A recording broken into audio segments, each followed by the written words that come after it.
أعوذ بالله من الشيطان الرجيم. بسم الله الرحمن الرحيم. اللهم صل على محمد وآل محمد وعجل فرجهم والعن أعداءهم من الأولين والآخرين، آمين رب العالمين.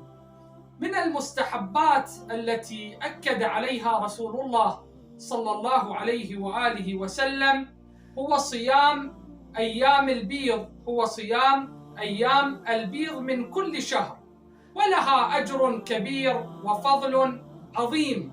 ولكن هذه الأيام أيها الأحباب، أولا ما هي الأيام؟ يوم 13 ويوم 14 ويوم 15 من كل شهر.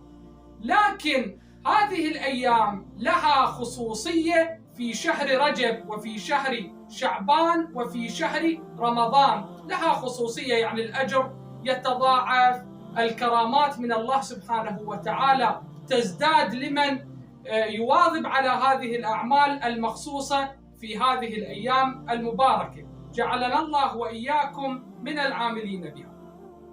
قال رسول الله صلى الله عليه وآله وسلم: من صام 3 أيام من رجب وقام لياليها في أوسطه، يعني يوم 13 يوم 14 يوم 15، 13 و14 و15، لا يخرج من الدنيا إلا على التوبة النصوح، أي لا يخرج من الدنيا ماذا إلا وهو متطهر من الذنوب، يخرج ولا ذنب عليه. شوف هذا ايش قد فضل إخواني من الله سبحانه وتعالى.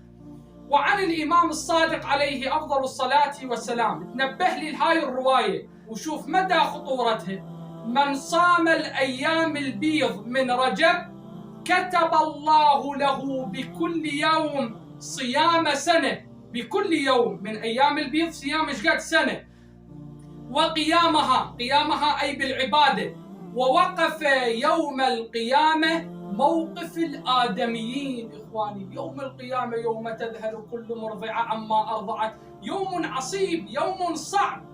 الله سبحانه وتعالى يرحم هذا الإنسان الذي يصوم هذه الأيام الثلاثة من يوم إن شاء الله يوم غد هو أول يوم، الأحد الاثنين الثلاثاء إن شاء الله. هذه الأيام من صامها وقام يومها بالعبادة، الله سبحانه وتعالى يعطيه هذه العطاءات المباركة. نسأل من الله سبحانه وتعالى أن يجعلنا نحن وإياكم من العاملين بهذه الأعمال المباركة في خصوص هذا الشهر، وبالأخص أيام البيض، بحق محمد وآل محمد. أقول قولي هذا وأستغفر الله لي ولكم، وصلى الله على محمد وآله الطيبين الطاهرين.